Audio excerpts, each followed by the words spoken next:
तो पार्वती भल अवसर जानी, पार्वती भल अवसर जानी, गई शंभु पही मातु भवानी, गई शंभु पही मातु भवानी। उचित अवसर जानकर माता पार्वती भगवान शिव के पास गई। शंकर जी ने पार्वती जी को देखा तो शिव जी ने क्या किया? योगियों के ईश्वर भगवान शिव जगत को बता रहे हैं कि एक पति की नीति पत्नी के प्रति कैसी होनी चाहिए, व्यवहार कैसा होना चाहिए। जानी प्रिया आदर अति कीना, जानी प्रिया आदर अति कीना, बाम भाग हर आसन दीना, बाम भाग हर आसन हर दीना। श्री राम जय राम जय जय राम, श्री राम जय जय राम जय जय राम, श्री राम जय जय राम जय जय राम।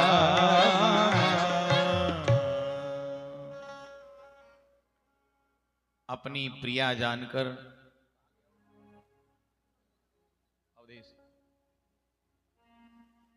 अपनी प्रिया जानकर भगवान शिव ने खूब आदर सम्मान दिया। एक पति की नीति पत्नी के प्रति कैसी होनी चाहिए, प्रेम व्यवहार कैसा होना चाहिए, भगवान शंकर ने जगत को बताया। वाम भाग आसन हर दीना, अब तो पति पत्नी है, दिव्य मंगलमय दाम्पत्य जीवन है। वामांग में आसन दिया, विराजी है। माता पार्वती भगवान शिव के समीप विराजमान हो गई। भगवान शिव के अलौकिक मुख कमल की तरफ माता पार्वती निहार रही हैं। भगवान शिव बड़े प्रसन्न हैं। माता पार्वती प्रणाम करती हैं, प्रभु आपकी आज्ञा हो जाए तो मेरे मन में कुछ संदेह है, मैं आपको निवेदन करूं। भगवान शिव मुस्कुराकर कहते हैं, देवी कहो क्या बात है? तो कहा, प्रभु जासु भवन सुर तरु तर होई, जासु भवन सुर तर कर सोये, जासु भवन सुर तरु तर होये, सही के दरिद्र जनित दुख सोये, सही के दरिद्र जनित दुख सोये। जासु भवन सुर तरु तरु सोई, जासु भवन सुर तरु तर होये, सही की दरिद्र जनित दुख होही, सही की दरिद्र जनित दुख होये। शशि भूषण अस हृदय विचारी, शशि भूषण अस हृदय विचारी, हरहु नाथ मम मति भ्रम भारी, हरहु नाथ मम मति भ्रम भारी, हरहु नाथ। जासु भवन सुर तरु तर होई, हे भोलेनाथ जिसका घर कल्प वृक्ष के नीचे हो, सही की दरिद्र जनित दुख हो सोई, उस व्यक्ति के जीवन में दरिद्रता का दुख कभी नहीं आ सकता, उसे गरीबी कभी नहीं सता सकती है? अच्छा, कल्प वृक्ष के नीचे रहकर भी यदि गरीबी का दरिद्रता का दुख सताए, इसका मतलब या तो वो कल्प वृक्ष नहीं है, या फिर कल्प वृक्ष के नीचे रहने वाला उस कल्प वृक्ष की महत्ता को समझता नहीं है, जानता नहीं है। प्रभु आपकी छत्र छाया में रहकर भी यदि मेरा संदेह समाप्त नहीं हुआ, संशय नहीं गया, तो मेरे जैसा दुर्भाग्यशाली कोई नहीं। शशिभूषण अस हृदय विचारी। हे शशिभूषण, आप अपने हृदय में इस प्रकार विचार करके हरहु नाथ मम मति भ्रम भारी। हे नाथ, आप मेरे मति के भ्रम का नाश कीजिए।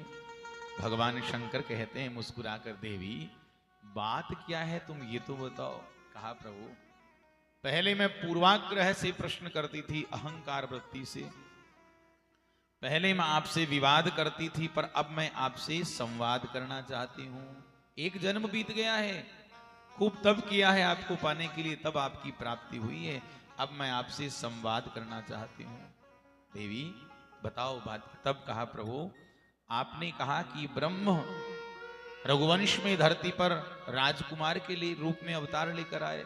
तो प्रभु, पुनि प्रभु कहूँ राम अवतारा, पुनि प्रभु कहूँ राम अवतारा, बाल चरित पुनि कहूँ उदारा, बाल चरित पुनि कहूँ उदारा, कहूँ कथा जानकी विवाही, कहूँ कथा जानकी विवाही, राज तजा सो दूषण काई, राज तजा सो दूषण काई, राज। आप कहते हैं कि राजकुमार का रूप लेकर परमात्मा ब्रह्म धरती पर आए, तो पुनि प्रभु कहाँ हो राम अवतारा, बाल चरित पुनि कहाँ हो उदारा। आप उनके बचपन की कथा मुझसे कहिए, राम राज्याभिषेक की कथा कहिए, और उसमें राम जी के वनवास की दुख की कथा कहिए। राज्याभिषेक में विक्षेप और राम वनवास की कथा कहिए। राम वियोग में अवधपति की प्राण छूटने की कथा कहिए। भरत जी के भ्रातृ प्रेम की कथा मुझे सुनाइए। सीता जी के अपहरण, राम जी की विरह और श्री हनुमान जी के पौरुष की पराक्रम की कथा मुझसे कहिए। भगवान रामेश्वरम की स्थापना की कथा कहिए। और आपको यदि अनुकूलता लगे तो प्रभु राम का स्वधाम गमन कैसे हुआ ये भी कथा कहिए। इसके बाद तदोपरांत ज्ञान, भक्ति, माया का भेद और भक्ति की प्राप्ति आदि सूक्ष्म तत्वों का आप विवेचन कीजिए। और प्रभु, अगर पूछने में मुझसे कोई भूल हो गई, अपराध हो गया है, तो आप मुझे वह जरूर कहिए। क्योंकि गूढ़ौ तत्वन साधु दुरावही, आरत अधिकारी जह पावही। गूढ़ से गूढ़ तत्व को भी साधु छुपाते नहीं है, जब सच्चा अधिकारी सामने मिल जाए तुरंत ही प्रकट कर देते हैं, छुपाते नहीं। भगवान शिव जैसे जैसे पार्वती जी के मुख से रामचरित्र के विषय में सुनते गए, मगन ध्यान रस दंड जोग पुनि मन बाहिर कीन। भगवान शिव को समाधि लगने लगी, आनंद समाधि। पर राम कथा कहनी है तो पुनः भगवान शिव सावधान हुए, बाहर आए निकलकर। रघुपति चरित महेश तब हर्षित बरने लीन। प्रसन्न हो गए, नेत्र सजल हो गए। कहा, देवी तुमने तो प्रश्न प्रश्न में ही मुझे पूरा रामचरित्र सुना दिया। इसका मतलब तुम्हें राम जी की प्रभुता का ख्याल है। हे देवी, जिसे जाने बिना जगत का झूठ भी असत्य लगता है, दुनिया का एक तत्व ऐसा है जिसकी जानकारी के बिना जगत का असत्य भी सत्य लगता है। जैसे अंधेरे में लोगों को रस्सी सर्प दिखाई देती है और उजाला होने पर पता चलता है अरे राम राम, ये सर्प नहीं, ये तो रस्सी है। उसी प्रकार हे देवी, उस तत्व को नहीं जाना तब तक असत्य भी सत्य ही लगता है। उसके जानने के बाद संसार की सारी भ्रांतियां समाप्त हो जाती हैं। वह तत्व है राम, जिसे लेने से न घट सके और बढ़ाने से जिसमें न वृद्धि हो सके, वह परमात्मा है श्री राम। हे भवानी, मैं उन्हीं परमात्मा श्री राम की बाल रूप की वंदना करता हूं। मंगल भवन अमंगल हारी, द्रवहु सुदशरथ अजीर बिहारी। मंगल भवन अमंगल हारी, द्रवहु सुदशरथ अजीर बिहारी। करि प्रणाम राम ही त्रिपुरारी, हरसि सुधा सम गिरा उचारी। करि प्रणाम राम ही त्रिपुरारी, हरसि सुधा सम गिरा उचारी। मंगल भवन अमंगल हारी, द्रवहु सो दशरथ अजिर बिहारी। अमंगल का हरण करने वाले, मंगलकारी दशरथ जी की आंगन में क्रीड़ा करने वाले प्रभु श्री राम की मां को प्रणाम करता हूं। ऐसे करि प्रणाम राम ही त्रिपुरारी, भगवान शिव ने प्रभु राम को प्रणाम किया। हरसि सुधा सम गिरा उचारी, गदगद होकर हर्षित होकर प्रभु शिव ने अमृतमय वचन अपनी वाणी से कहे। धन्य धन्य गिरिराज कुमारी, तुम समान नहीं को उपकारी। पूछे रघुपति कथा प्रसंगा, सकल लोक जग पावनी गंगा। हे पार्वती, तुम्हारे जैसा जगत का हित चाहने वाला कौन हो सकता है, जिसने जगत को पवित्र करने वाली गंगा के समान राम कथा के लिए मुझसे प्रश्न किया है। हे देवी, जिन हरि कथा सुनहि नहीं काना, श्रवण रंद्र अहि भवन समाना। जिन्होंने राम जी के चरित्र जीवन में कभी नहीं सुने, उनके कान सर्प की बंबी के समान बेकार हैं। नयन निसंत दर्श नहीं देखा, लोचन मोर पंख कर लेखा। जो नेत्र संतों का दर्शन करके हर्षाते नहीं हैं, वे मोर पंख के समान बेकार हैं। हे सिर कटु तुम्बरी समतूला, देन जीन नमत हरिपद गुरु मूला। हे महादेवी, वह सिर कड़वे तुम्बे के समान व्यर्थ है, बेकार है, जो गुरु संत और भगवान के चरणों में झुकता नहीं है। हे देवी, राम कथा सुंदर करतारी, संशय विहग उड़ावन हारी। हे देवी, भगवान श्री राम का ये चरित्र, ये राम कथा सुंदर करतारी, सुंदर ताली है, संशय विहग उड़ावन हारी, जो संशय रूपी पक्षी को उड़ाने वाली है। राम कथा कली बिटप कुठारी, सादर सुनु गिरिराज कुमारी। कली रूपी वृक्ष के लिए कुठार के समान है, कुल्हाड़ी के समान है, काटने वाली। सादर सुनिए हे गिरिराज कुमारी। कुछ चौपाइयों में ब्रह्म की निराकारता का वर्णन भगवान शिव करते हैं, और उसके बाद राम कथा कहने के लिए बिल्कुल तैयार है। भगवान शंकर कहते हैं, हे महादेवी, जब जब हो ही धर्म के हानि, जब जब हो ही धर्म के हानि, जब जब हो ही धर्म के हानि, जब जब हो ही धर्म के हानि, बाढ़हि असुर अधम अभिमानी, बाढ़हि असुर अधम अभिमानी, करहि अनीति जाई नहीं बरनी, करहि अनीति जाई नहीं बरनी, सीधहि विप्रधेनु सुर धरनी, सीधहि विप्रधेनु सुर धरनी। जब जब हो ही धर्म के हानि, जब जब हो ही धर्म के हानि, जब जब हो ही धर्म के हाँ। हे पार्वती, जब जब धर्म की हानि होती है, तब तब समाज में अभिमानी असुर एवं अधर्म की वृद्धि होती, आसुरी वृत्तियों का बोलबाला बढ़ता है। इतने सारे अत्याचार होते हैं जिनका वाणी से वर्णन करना संभव नहीं है। जब संत गाय ब्राह्मण पर खूब त्राही त्राही होने लगती हैं, तब तब धरी प्रभु विविध शरीरा, हरहि कृपा निधि सज्जन पीरा। तब तब भगवान धराधाम पर अवतार लेकर आते हैं।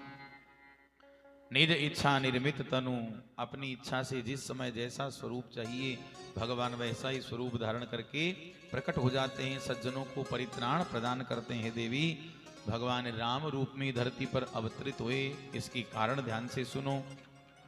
राम जन्म के हेतु अनेका, राम जन्म के हेतु अनेका, परम विचित्र एक ते एका, परम विचित्र एक ते एका। जन्म एक दुई कहूँ बखानी, जन्म एक दुई कहूँ बखानी, सावधान सुनो सुमति भवानी, सावधान सुनि सुमति भवानी। हे देवी राम जन्म के हेतु अनेका, राम जी के जन्म के अनेक हेतु हैं, परम विचित्र एक ते का, एक से एक परम विचित्र है। जन्म एक दुई कहूँ भवानी, बखानी, सावधान सुनो सुमति भया भवानी। हे भवानी सावधान होकर सुनो, अब मैं कुछ एक कारण राम जन्म के कह रहा हूँ। द्वारपाल हरि के प्रिय दो, द्वारपाल हरि के प्रिय दो। पहला कारण बता रहे हैं, भगवान श्री हरि के नित्य पार्षद द्वारपाल, वैकुंठ के नित्य पार्षद जय और विजय। द्वारपाल हरि के प्रिय दो, द्वारपाल हरि के प्रिय दो। जय अरु विजय जान सबको, जय अरु विजय जान सबको, जय अरु विजय जान सबको। भगवान के नित्य पार्षद जय और विजय, विप्र साप ते दूनों भाई, तामस असुर के देह नितिन पाई। सनकादि ऋषियों का श्राप लगा। एक बार सनकादि ऋषि वैकुंठ में गए प्रभु का दर्शन करने। अब 5 वर्ष के बालक हैं, पंचहायन संयुक्त पूर्वेशामपि पूर्वजम, बाबाओं के बाबा बन गए, पर 5 वर्ष से ज्यादा कभी होते नहीं, छोटे छोटे बालक हैं, आज भी उतने ही है, कालातीत है। बालक समझकर जय विजय ने घुसने नहीं दिया अंदर, डंडा आड़े लगा दिया। कहाँ जा रहे? अच्छा, जय विजय ने सोचा अरे हम द्वारपाल हैं, हम ड्यूटी पर खड़े हैं, कम से कम इनको सोचना चाहिए, हमसे आज्ञा तो लेते, फिर हमारा मतलब क्या हुआ? मन में अहंकार आ गया। देखो ऊंचाई पर कौन ले जाता है? भगवान। ऊंचाई पर ठहराता कौन है? भगवान। और ऊंचाई पर जाकर यदि अहंकार आ गया तो गिराता कौन है?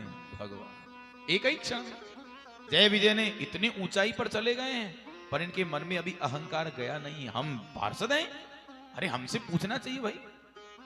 बस संतों की भ्रिकुटी टेढ़ी हो गई। मूर्खो, हमें भीतर जाने से मना कर रहे हो, पिता से मिलने को, पुत्र को रोकते हो, श्राप देते हैं, धरती पर चले जाओ राक्षस बनकर। भगवान सुन लिए सब अंदर, समझ गए श्राप लग चुका है, मेरे पार्षदों को दौड़ कर आए।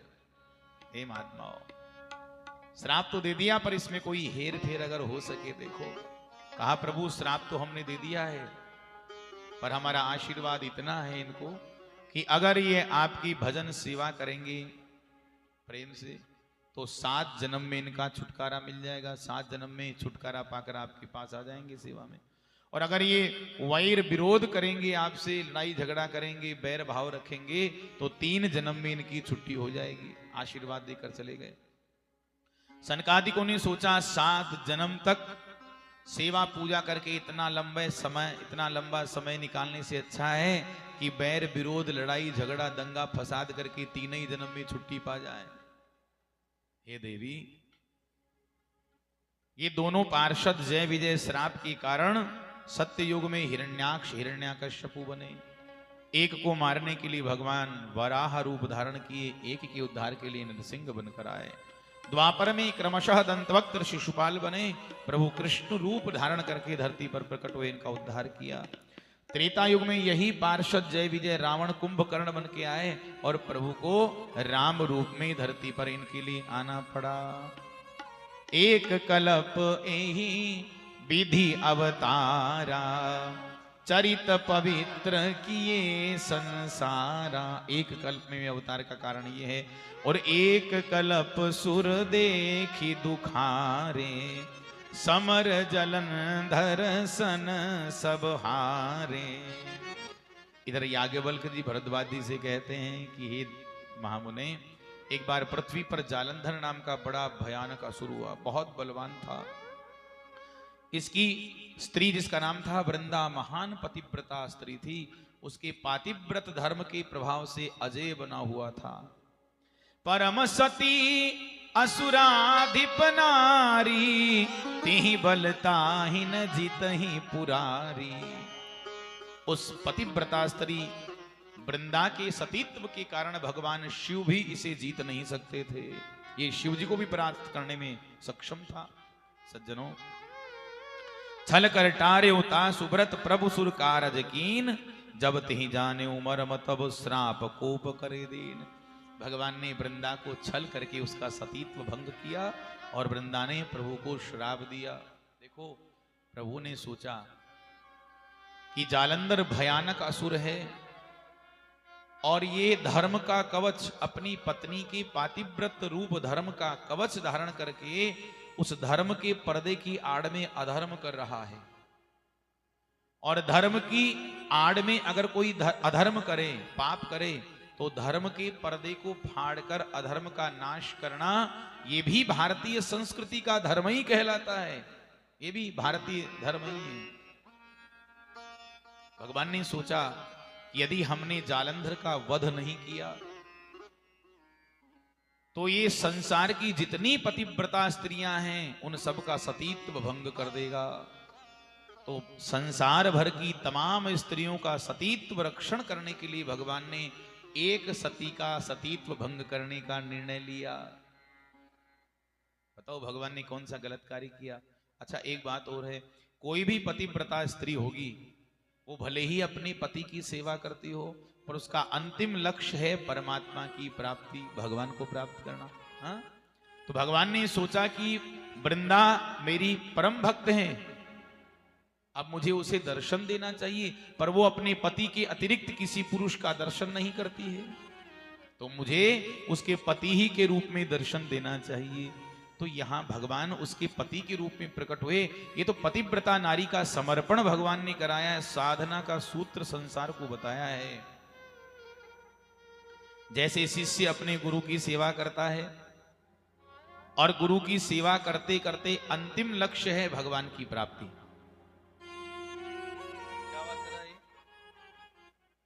उसी प्रकार पतिव्रता स्त्री अपने पति के माध्यम से भगवान को पाना चाहती है। भगवान जालंधर का रूप लेकर आए, वृंदा सती का सतीत्व भंग किया।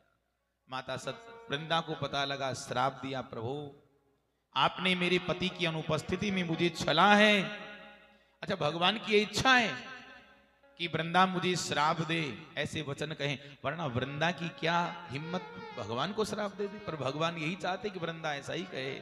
कहा, प्रभु आपने मुझे पति की अनुपस्थिति में छला है, इसका बदला आपको त्रेता युग में चुकाना पड़ेगा। आप नरावतार धरती पर लेकर आएंगे और आद्य शक्ति सीता आपकी पत्नी बनेगी और मेरा पति जालंधर भयानक असुर बनेगा, रावण। आपकी पत्नी का हरण करके ले जाएगा और हमारा हिसाब बराबर हो जाएगा। भगवान ने कहा, तथास्तु। भगवान ने स्वीकार कर लिया। हे पार्वती, भगवान शिव कहते हैं, एक जन्म कर कारण एहा,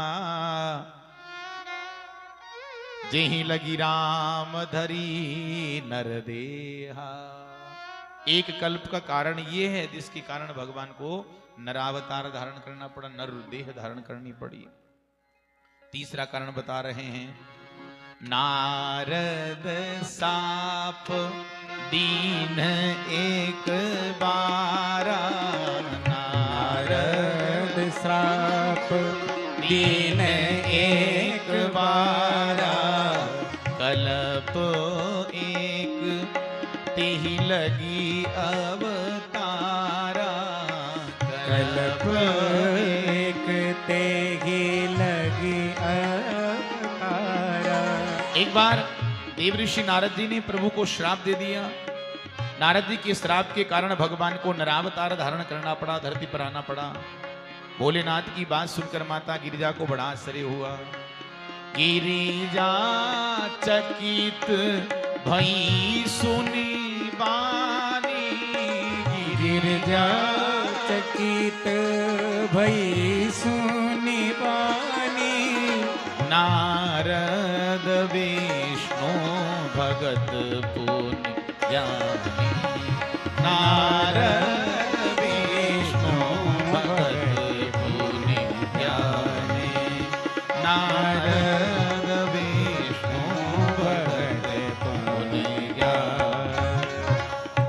माता पार्वती प्रणाम करके कहती है, प्रभु नारद जी तो मेरे गुरुदेव हैं और महान ज्ञानी हैं। भला प्रभु ने नारद जी का कौन अपराध किया था? कारण कवन श्राप मुनि दीना, कहा अपराध रमापति कीना।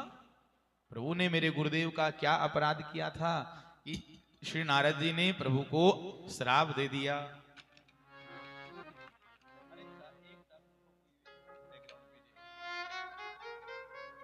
किस कारण से श्राप दिया? और वो तो नारद जी तो परम ज्ञानी है। भगवान शंकर मुस्कुराकर सूत्रात्मक भाषा में निवेदन करें, देवी पहले तो अपनी बुद्धि में हमारी ये बात अच्छे से उतार लो। हे महादेवी, इस संसार में न कोई ज्ञानी है न कोई मूर्ख है, सभी ज्ञानी है सभी मूर्ख हैं। भगवान जिसे जब जैसा बनाना चाहते हैं तब वह वैसा ही बन जाता है। उमादार जोशित की नाही, सबई नचावत राम गोसाई। हम सब तो भगवान की हाथ की कठपुतली हैं। हम कठपुतली तेरे हाथ की, तू जैसे भी चाहे नचा ले अयोध्या वाले।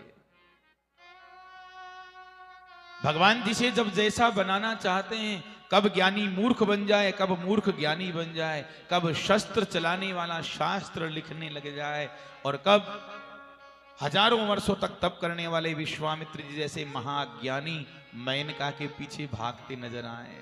कोई भरोसा नहीं है। भगवान जिसे जब जैसा चाहे वैसा बनाते हो, वैसा ही बन जाता है। सज्जनों, एक बार बादशाह अकबर के दरबार में एक विरक्त संत पधारे। अच्छा, तुलसीदास जी के प्रभाव के कारण अकबर के जीवन में साधुओं की छाप तो पड़ ही चुकी थी। संतों को बहुत मानने लगे थे। एक संत आए, अकबर ने सम्मान किया, साधु ने भी वंदन किया, भाई सम्राट हैं। अकबर ने प्रणाम करके पूछा, महाराज बताइए आपके भगवान का काम क्या है? आपके भगवान का काम क्या है? साधु ने कहा, हे राजन, पूछने वाला हमेशा नीचे खड़ा रहता है, बताने वाला हमेशा ऊपर बैठता है। पर अब तुम ऊपर बैठे हो, हम नीचे खड़े, तो ऐसे तो प्रश्न का उत्तर दिया नहीं जा सकता। अगर उत्तर चाहिए तो मुझे सिंहासन पर बैठाओ, मेरी जगह तुम खड़े हो जाओ, फिर पूछो, जवाब देते। अकबर को बड़ा अटपटा लगा। बीरबल बैठे थे। बीरबल ने हंसकर कहा, सरकार अब प्रश्न का उत्तर चाहिए तो 2 ही मिनट की बात, आ जाइए आ जाइए। अकबर उठकर नीचे आ गए, साधु को सिंहासन पर बैठा दिया। कहा, बाबा अब बताओ तुम्हारे भगवान का काम क्या है? क्या काम है भगवान का? साधु ने कहा, राजन अभी तक अहंकार का ताज, ये मुकुट तुम्हारे माथे पर है। जब तक ये ताज उतार कर मेरे माथे पर नहीं रख दोगे, मैं कैसे बताऊं भगवान का काम क्या है? बीरबल ने हंसकर कहा, सरकार जब कुर्सी पर ही बैठा दिया है तो मुकुट पहनाने में कोई राजा थोड़े ही बन जाएगा। उत्तर लेना है तो कह दीजिए, कह दीजिए। हिचकिचाते हुए अकबर ने अपना ताज उतार कर साधु के माथे पर पधरा दिया। कहा, बाबा बताइए आपके भगवान का काम क्या है? संत ने कहा, ऐसे कैसे बताएं, पहले हमें प्रणाम तो करो फिर बताएं क्या काम है। बीरबल ने हंसकर कहा, सरकार इतना ही काम कर लिया तो संत ही तो है, प्रणाम करने में क्या बुराई? अकबर ने झुककर प्रणाम कर लिया। कहा, अब बताइए आपके भगवान का काम क्या है? साधु ने कहा, अब बताने की जरूरत नहीं है, अब बताने की जरूरत नहीं, चरितार्थ हो गया भगवान का काम क्या है। राजन कुछ देर पहले तुम ऊपर बैठे थे, मैं नीचे खड़ा था, अब तुम नीचे खड़े हो, मैं ऊपर बैठा हूं। ताज तुम्हारे माथे पर था, अब ताज मेरे माथे पर है। उस समय मैंने तुम्हें प्रणाम किया, अब तुम मुझे प्रणाम कर रहे हो। यही हमारे भगवान का काम है। वो कब नीचे वाले को ऊपर बैठा दे, कब ऊपर वाले को नीचा खड़ा कर दे। मसकही करई बिरंची प्रभु अजही मसकते ही। कोई पता नहीं ये भगवान का। तो कहा भवानी अपनी बुद्धि में अच्छे से उतार लो, इस संसार में सबई मूर्ख हैं सबई ज्ञानी है, न कोई मूर्ख है न कोई ज्ञानी है। जब भगवान जी से जैसा बनाते हैं वह वैसा ही बन जाता है। याज्ञवल्क्य जी कहे भरद्वाज जी, एक बार की बात है, देवर्षि नारद जी घूमते घूमते हिमालय पहुंच गए। उन्होंने सोचा बहुत घूम चुके हैं, अब एक स्थान पर बैठकर प्रभु स्मरण करना चाहिए। यद्यपि नारद जी को श्राप लगा हुआ था पराचेतस दक्ष का, तस्मान लोकेषु ते मूढ़ा न भवेत् भ्रमता पदम, 2 घड़ी से ज्यादा टिक नहीं पाओगे, श्राप देता हूं भागते रहोगे। तो नारद जी कहीं टिकते नहीं थे, पर उस स्थान में ऐसा प्रभाव था, इसलिए कहते हैं कि साधना में भूमि का बहुत महत्व है। साधना करो, ध्यान लगाओ तो पवित्र भूमि का चयन करना चाहिए, क्योंकि भूमि के गुण दोष साधना को प्रभावित करते हैं। एक अद्भुत आकर्षण उस भूमि में तेज था, नारद जी को समाधि लग गई बैठते ही। सुमिरत हरि ही साप गति बाधी,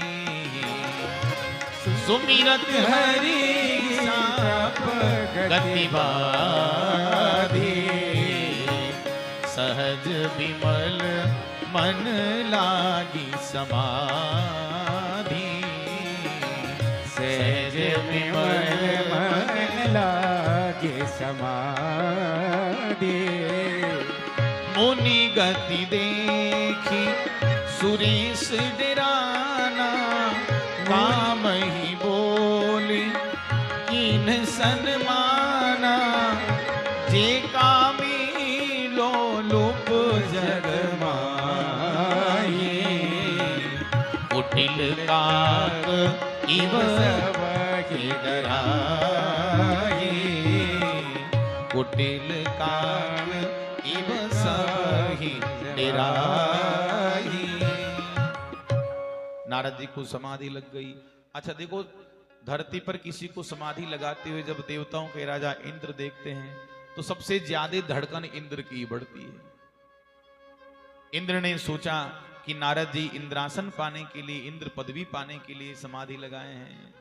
देखो जो लालची होता है, कामी होता है, वह कुटिल काक वह सबही डराई, वह कौवे की तरह घबराता है, डरता है। देवराज इंद्र अमृत पान करके अमर तो हो गए स्वर्ग में जाकर, पर निर्भय नहीं हो पाए। वो अमृत किस काम का जो जीव को निर्भय ना करे। नारद जी को बुलाया, कामदेव को बुलाया, कामदेव को निवेदन किया कि आप जाइए नारद जी की समाधि तोड़कर आइए। कामदेव गंधर्व अप्सराओं को लेकर वहां पहुंच गए जहां देवऋषि नारद जी समाधि लगाकर बैठे थे।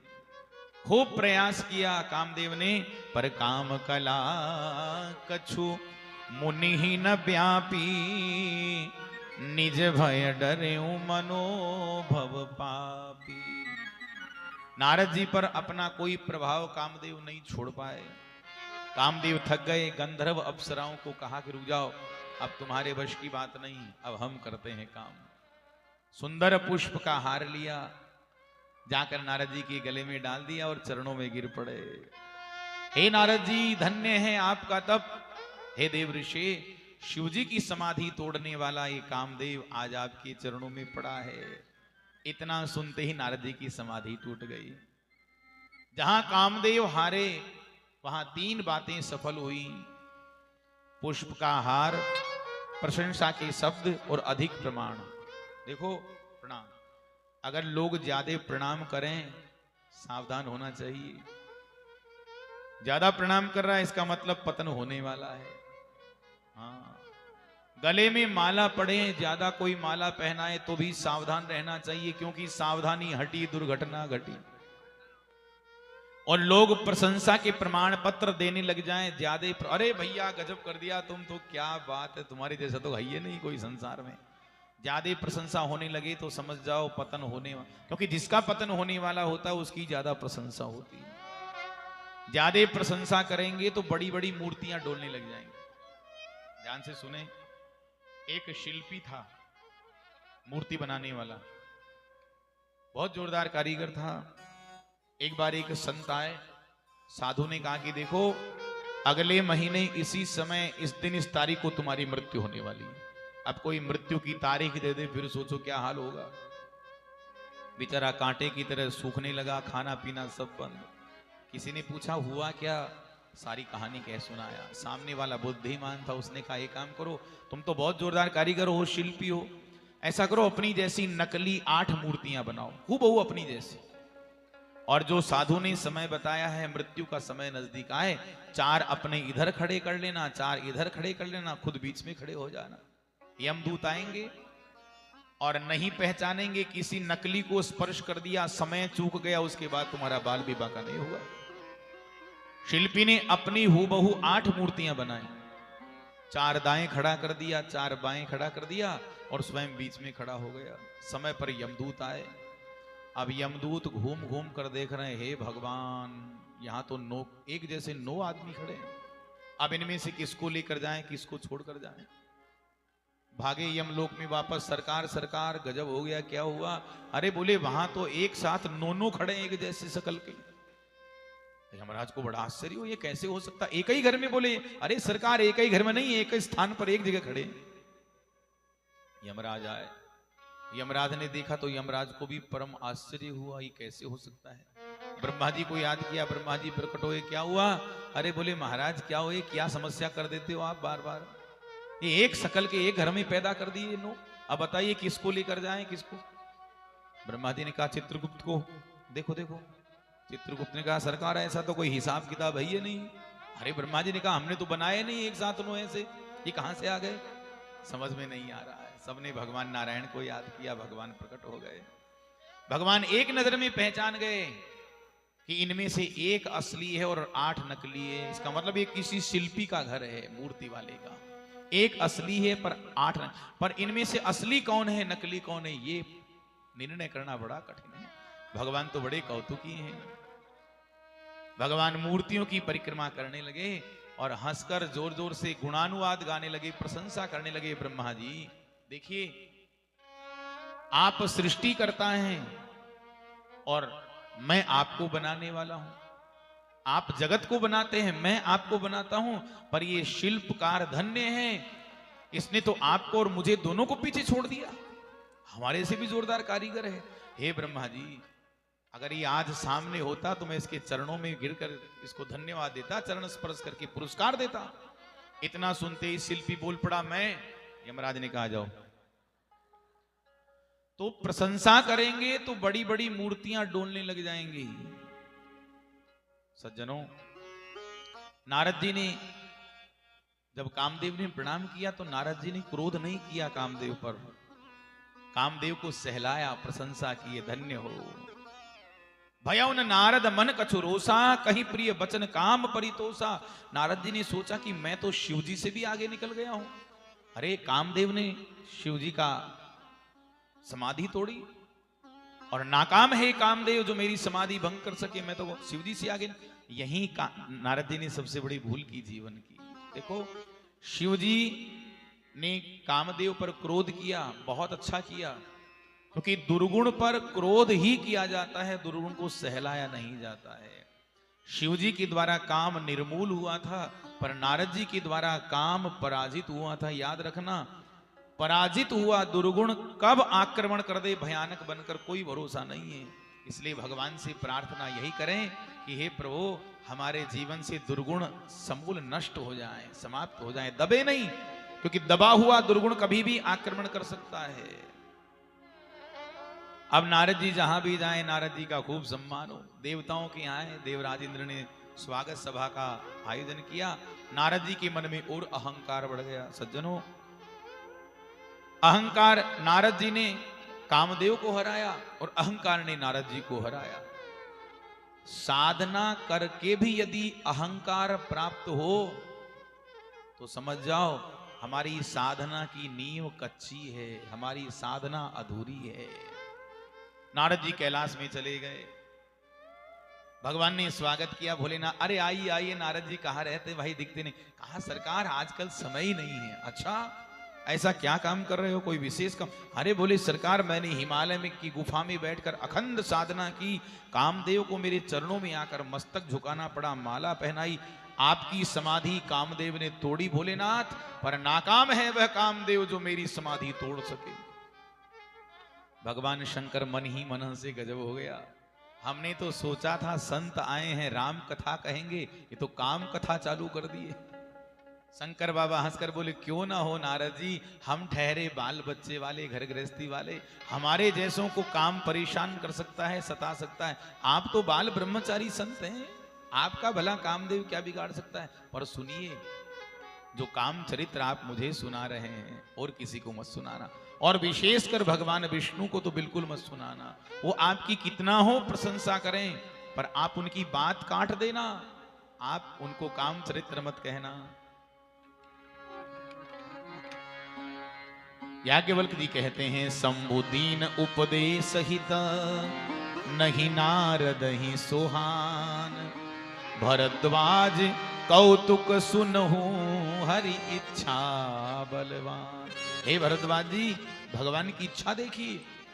भगवान शिव ने नारद जी का हित करने के लिए वचन कहे हितकारी, पर नारद जी को अच्छे नहीं लगे।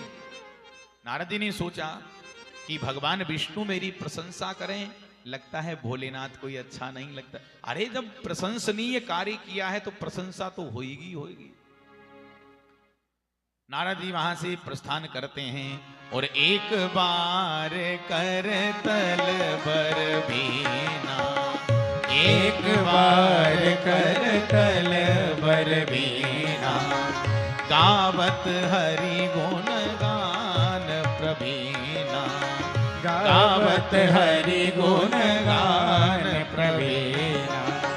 क्षीर सिंधु गबने मुनिनाथा, क्षीर सिंधु गबने मुनिनाथा, जह बस श्रीनिवास श्रुति माथा, जह बस श्रीनिवास श्रुति माथा।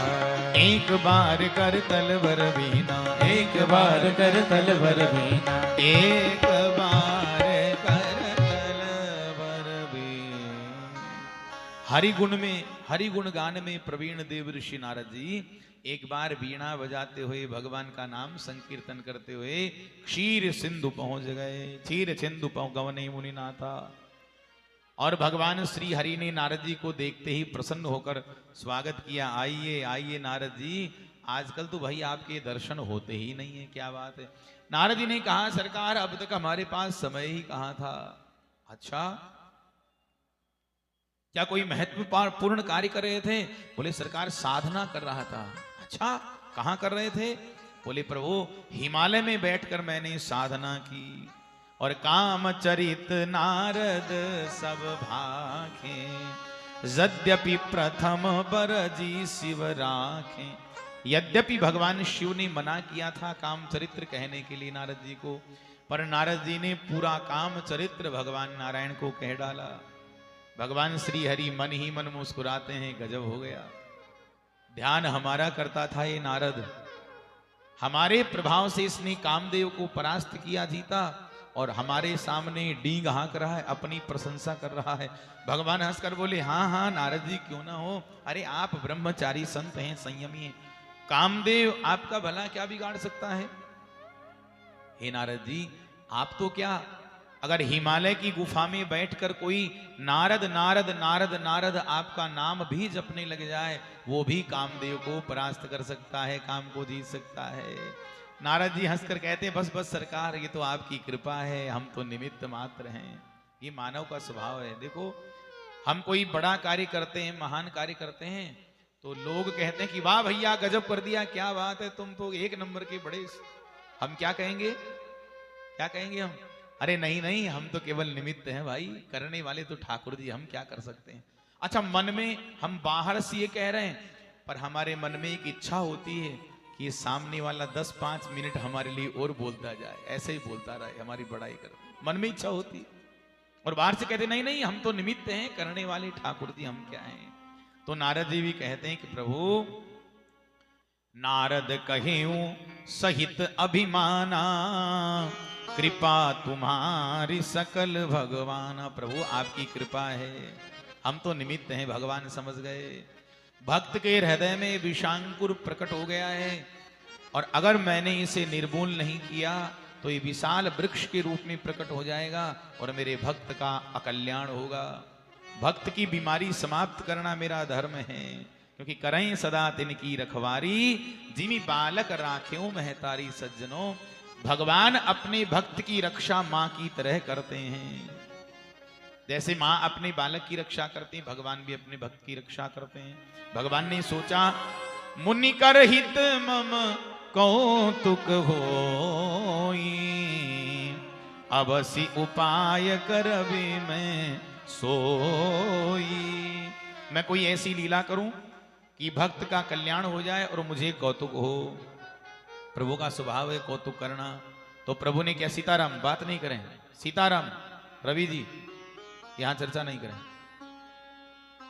भगवान ने क्या किया, अपनी माया का विस्तार किया और बिरच्यों मग महु नगर ही सत जोजन विस्तार, श्रीनिवास पुरते अधिक रचना विविध प्रकार। 400 कोस का मायावी नगर श्रीनिवासपुर की रचना भगवान कर दी है। रति और कामदेव भी शर्मा जाएं, इतने सुंदर नर नारी वहां प्रकट कर दिए। और विश्व मोहिनी तासु कुमारी, अपनी माया को परम सुंदरी 16 सत्र की तरुण अवस्था वाली कन्या के रूप में प्रकट कर दिया। नगरी का राजा बना दिया शील निधि को। सब कुछ मायावी है। नारद जी पधारे, सुंदर नगर देखा, परमाश्चर्य हुआ। हे भगवान, ऐसा सुंदर नगर हमने आज तक नहीं देखा, जिसके आगे स्वर्ग लोक की शोभा भी तिनके के समान तुच्छ है। ये इतने राजे महाराजे कैसे घूम रहे हैं? किसी को पूछा, भाई ये कौन सा नगर है? कहा, बाबा ये श्रीनिवासपुर है। ये राजे महाराजे आज इतने, बोले हमारे महाराज की कन्या हमारी राजकुमारी का कल स्वयंवर होने वाला है, वो जिसके गले में माला डालेंगी उससे विवाह कर। और महाराज इतनी सुंदर है हमारी राजकुमारी कि उनके सौंदर्य का कहीं जोड़ नहीं है। नारद जी विचार करते हैं कि चलो अब आ ही गए हैं तो शील निधि से राजा से भी मिल लिया जाए। तो सुनी सब चरित भूप गृह आए, करी पूजा नृप मुनि बैठाए। नारद जी आए, शील निधि ने नारद जी का सत्कार किया है, सत्कार किया है, आसन पर बैठाया, पूजा किए और अपनी कन्या राजकुमारी विश्व मोहिनी को बुलाया। पुत्री, अच्छा, नारद जी के सामने खड़ा कर दिया। अब तुलसीदास जी की सावधानी देखिए, ध्यान से सुने। गोस्वामी तुलसीदास जी की सावधानी देखिए। तुलसीदास जी विचार करते हैं कि अगर राजकुमारी ने नारद जी के चरण छुए तो ये विश्व मोहिनी नारद जी की बन जाएगी शिष्या, और नारद जी आशीर्वाद देंगे, नारद जी बन जाएंगे गुरु। तो फिर इस कन्या के प्रति नारद जी के मन में आकर्षण जो उत्पन्न करना है वो आकर्षण उत्पन्न नहीं हो पाएगा।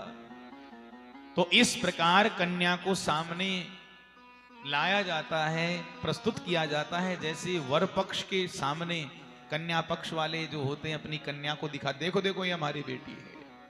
उसी प्रकार नारद जी के सामने विश्व मोहिनी को लाया गया।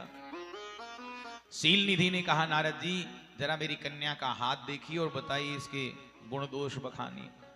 अब नारद जी ने जो शील निधि की राजकन्या को देखा, विश्व मोहिनी की तरफ देखा, हा हा हा, मैंने शिव जी को एक कदम पीछे छोड़ दिया है, मैंने काम को परास्त कर दिया है।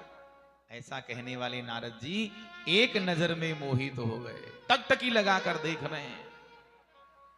शील निधि ने कई बार कहा बेचारे ने, महाराज मुंह क्या देख रहे हैं, हाथ देखिए, हाथ देखिए। तब नारद जी की नजर हटी, बड़ी मुश्किल से हाथ छुआ। अच्छा, थोड़ा बहुत कसर बाकी रह गई थी, वो कन्या का हाथ छूने को मिल गया। हाथ छूते ही बचे हुए होश भी खो गए नारद जी के। अब नारद जी कन्या का हाथ देकर सोच रहे हैं कि जो यही बरई अमर सोई होई, समर भूमि तेहि जीत न कोई, से वही सकल चराचर ताही, बरई शील निधि कन्या जाही। जो इस कन्या से विवाह करेगा वह अजर अमर बनेगा, 14 ब्रह्मांड का मालिक बनेगा, जगत में अपराजेय बनेगा। है? अच्छा, ऐसा नहीं था लिखा, ऐसा नहीं था लिखा। ये था कि 14 ब्रह्मांड का मालिक जो अजर अमर हैं, अजय हैं, वही इस कन्या से विवाह करेंगे। पर नारद जी तो माया में मोहित हो चुके हैं, उल्टा ही पड़ रहे हैं। नारद जी ने सोचा इतनी सुंदर कन्या है और जो इससे विवाह करेगा अजर अमर बनेगा, 14 ब्रह्मांड का मालिक बनेगा, अजय बनेगा, और फिर मैंने कामदेव को तो जीत ही लिया है, तो अभी शादी करने में क्या बुराई है। अगर ये कन्या मुझसे विवाह कर ले तो मेरा काम बन जाए, अजर अमर हो जाऊं। पर नारद जी ने सोचा अब क्या उपाय किया जाए, क्योंकि इस रूप में साधु से तो कन्या विवाह करेगी नहीं राजकुमारी। अब साल 6 महीना होता तो मैं भगवान को प्रसन्न करता, हरि को प्रणाम वंदना करके स्तुति कर। अब एक ही रात है, एक रात में क्या करूंगा मैं। नारद जी तुरंत खड़े हो गए, जाने लगे। शील निधि ने कहा, नारद जी इतनी भी क्या जल्दी है, कल हमारी पुत्री का स्वयंवर देख कर जाइए। अब नारद जी को तो खुद की ब्याह की पड़ी है, बोले भागे नहीं नहीं अभी बाद में आएंगे, भी समय नहीं है, कार्य बहुत है हमारे पीछे। नारद जी नगर के बाहर आए, भगवान से प्रार्थना करते हैं, स्तुति करने लगे। हे प्रभु, मेरा हित करने में आपके सिवाय और दूसरा कोई नहीं, मेरा हितकारी आप, मुझे आपकी बहुत आवश्यकता है, प्रभु दर्शन दीजिए। भगवान तो कौतुकी हैं, भगवान तो वहीं थे, तुरंत ही प्रकट हो गए। बहुविधि विनय कीन तेहि काला, प्रगट्यों प्रभु कौतुकी कृपाला। प्रभु बड़े कौतुकी हैं, कौतुक करने के लिए प्रभु तुरंत ही प्रकट हो गए। नारद जी ने प्रभु का दर्शन किया, गदगद हो गए। भगवान हंसकर कहते, नारद जी जल्दी बोलिए क्या चाहिए, ज्ञान दूं, भक्ति दूं, वैराग्य दूं। नारद जी ने कहा नहीं नहीं सरकार, इसकी जरूरत नहीं, ये तो पहले ही बहुत बड़ा है। तो कहा, प्रभु आपन रूप देहु प्रभु मोहि, आपन रूप देहु प्रभु मोहि, आन भांति नहीं पावो ओहि, आन भांति नहीं पावो जेहि विधि होहि नाथ हित मोरा, जेहि विधि होहि नाथ हित मोरा, करहूं सुबेगी दास में तोरा, करहूं सुबेगी दास में तोरा। आपन रूप देहु प्रभु मोहि, आप मुझे अपना रूप दे दीजिए, क्योंकि मुझे राजकुमारी विश्व मोहिनी से विवाह करना है। और ये भी कह दिया कि जेहि विधि होहि नाथ हित मोरा, करऊं सुबेगी दास में तोरा। हे प्रभु, जिसमें मेरा हित हो आप वह कार्य जल्दी से कीजिए। भगवान हंसकर कहते हैं कि जेहि विधि होहि परम हित, नारद सुनहु तुम्हार, सोई हम करब न आन, कछु बचन न मृषा। हे नारद जी, आप हित की बात कर रहे हैं, अरे हम तो तुम्हारा परम हित करना चाहते हैं। भगवान ये कहना चाहते हैं कि कोई बीमार हो, ऊट पटांग खाने को चाहे तो वैद्य जी उसे कुपथ्य खाने नहीं देते हैं, क्योंकि उसके लिए उचित नहीं है। तो भगवान कहना चाहते हैं कि नारद जी, अभी आप जो हमसे मांग रहे हैं वो हम आपको नहीं दे सकते, क्योंकि आप बीमार हो चुके हैं, माया में मोहित हो चुके हैं, ये आपको पचने वाला नहीं है। पर नारद जी इतने माया में डूब चुके हैं, मोहित हो चुके हैं कि माया विवश भये मुनि मूढ़ा, समुझी नहीं हरि गिरा निगूढ़ा। माया में मोहित नारद जी भगवान क्या कहना चाहते हैं, भगवान की गूढ़ वाणी को, रहस्यमयी वाणी को समझ ही नहीं सके। भगवान अंतर ध्यान हो गए। अब नारद जी कभी हाथों पर हाथ फेरते हैं, कभी मुंह पर हाथ फेरते हैं, लगता है मैं भगवान विष्णु जैसा सुंदर बन गया हूं। जैसे तैसे रात पूरी हुई, सवेरा हुआ और नारद जी पहुंच गए श्रीनिवासपुर सभा मंडप में। तमाम राजे महाराजे आए हुए हैं, नारद जी को देखकर खड़े हो गए। अच्छा, राजा महाराजा इसलिए खड़े हुए दर्शन के लिए कि संत आए दर्शन के लिए खड़े? राजे राजकुमार खड़े हैं दर्शन के लिए। नारद जी सोचते हैं कि लगता है मैं विष्णु जी जैसा हो गया हूं, वो प्रदर्शन के लिए खड़े हैं। लोग खड़े हैं दर्शन के लिए, नारद जी खड़े हैं प्रदर्शन के लिए। नारद जी ने सोचा कि सबसे पहला आसन है उसी पर बैठ जाऊं ताकि राजकुमारी आए तो उसे आगे जाने की जरूरत ना पड़े, यहीं काम तमाम हो जाए, यहीं काम निपट जाए। पहले नंबर के आसन पर बैठ गए। अच्छा, नारद जी की ऐसी दशा प्रभु ने कर दी कि हंसी आए, दया आए। भगवान शंकर भी जानते थे नारद जी का स्वभाव कि यद्यपि हमने मना किया है भगवान विष्णु के सामने काम चरित्र कहने के लिए, पर नारद जी मानने वाले नहीं। तो अपने 2 गणों को ब्राह्मण के रूप में भेजा कि जाओ देख कर आओ क्या हो रहा है। तो भगवान शिव के गण भी ब्राह्मण बनकर बैठे हैं और जोर जोर से आपस में बात कर रहे हैं ताकि नारद जी सुन ले। एक ने कहा गजब कर दिया भैया, देखो इतने राजकुमार हमने देखे पर इतना सुंदर राजकुमार हमने आज तक नहीं देखा, धन्य है इसकी माता को इतना सुंदर राजकुमार जन्म दिया। एक ने कहा भैया इसको देखकर हमको नहीं लगता कि विश्व मोहिनी किसी और के गले में माला डालेगी, लगता है आज सबको खाली हाथ ही जाना पड़ेगा, निश्चित इसी का वर्ण राजकुमारी करेगी। उसी समय विश्व मोहिनी माला लेकर सभा मंडप में पधारती हैं। सज्जनों, शंखनाद हुआ, अपनी सखियों के बीच सुंदर श्रृंगार करके विश्व मोहिनी आई। जैसे तारा मंडल में चंद्रमा सुशोभित होता है उसी प्रकार परम सुंदरी कन्या विश्व मोहिनी प्रवेश करती हैं। अच्छा, लोग नारद जी को नारद जी मान रहे हैं और नारद जी अपने आप को भगवान विष्णु मान रहे हैं कि मैं विष्णु जी जैसा हो गया। पर विश्व मोहिनी ने जब नारद जी को देखा तो नारद जी कैसे दिख रहे हैं? बोले मरकट